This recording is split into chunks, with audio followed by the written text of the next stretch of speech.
Hello students, welcome to Study Center with Devrishi Bhardwaj. Today's math question for you is: a jeweler allows a discount of 16% to his customers and still gains 20%.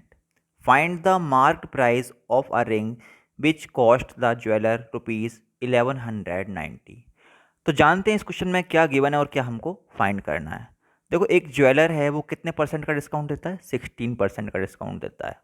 और इतना discount देने के बाद भी वो 20% का profit कमाता है, गेन करता है।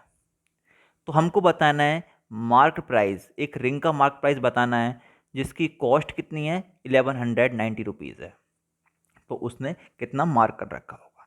देखो, सीधी सी बात है, अगर 16% का डिस्काउंट देने के बाद भी 20% का गेन हो रहा है तो मार्क प्राइस उसने बहुत हाई कर रखा होगा। ठीक है, तो हम चेक करते हैं कि कितना वो मार्क प्राइस है।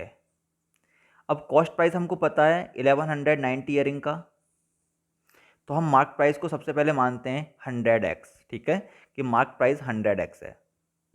100 मानने से क्वेश्चन ईजी हो जाता है और कुछ नहीं है। तो अगर वो 16% का डिस्काउंट देता है, ठीक है, मार्क प्राइस पर ही देगा, तो 16x हो जाएगा डिस्काउंट। तो सेलिंग प्राइस कितने का हो जाएगा? सेलिंग प्राइस हम कम कर देंगे, 16 डिस्काउंट को कम कर देंगे, तो 84x का डिस्काउंट सेलिंग प्राइस हो जाएगा। ठीक है, कोई भी वैल्यू है, कोई भी है, तो उसकी जो वैल्यू रहेगी, सेलिंग प्राइस रहेगा, वो 84x रहेगा। अब कॉस्ट प्राइस कितना गिवन है? क्वेश्चन में रिंग का कॉस्ट प्राइस गिवन है 1190। अब हमको गेन परसेंट कितना दे रखा है कि गेन परसेंट तो उसको 20% होता है हर एक बार।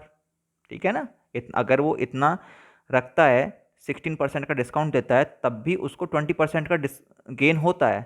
तो gain percent equal to 20% given है। अब गेन परसेंट के नीचे एक्चुअली हम फॉर्मूला लिख सकते हैं। तो गेन परसेंट का फॉर्मूला क्या होता है? S P minus C P upon C P into 100।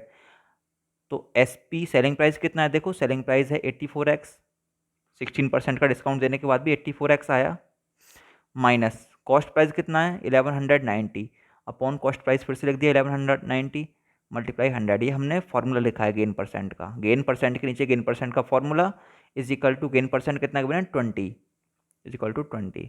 अब इसको सॉल्व करते हैं। देखो, 100 की 2 जीरोस हैं, एक तो 20 से कट हो जाएगी, एक यहाँ पर 1190 से कट हो जाएगी, तो एक जीरो कैंसिल। क्रॉस मल्टीप्लाई करेंगे 190 की 2 में, 238 आ जाएगा। अब क्या करना है? 1190 देखो इधर जाके माइनस का इधर जाके ऐड हो जाएगा, 1428। 84 से डिवाइड करेंगे तो x की वैल्यू आ गई 17। अब ये x की वैल्यू है, हमको फाइंड करना था एक्चुअल में मार्क प्राइस। तो मार्क प्राइस तो 100x है, तो 100 से मल्टीप्लाई करेंगे तो 1700 रुपीज़ आ जाएगा मार्क प्राइस।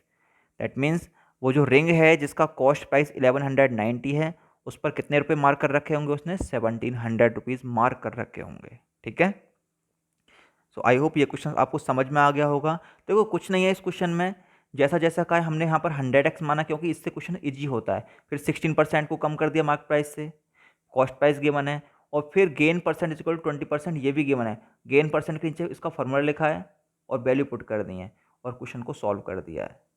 सो ये क्वेश्चन में कुछ नहीं है। Now on the basis of same question I am giving you one more question and the question is: after allowing a discount of 10% on the mark price, a trader still makes a gain of 17%। ठीक है, 10% का discount देने के बाद भी उसको 17% का profit होता है।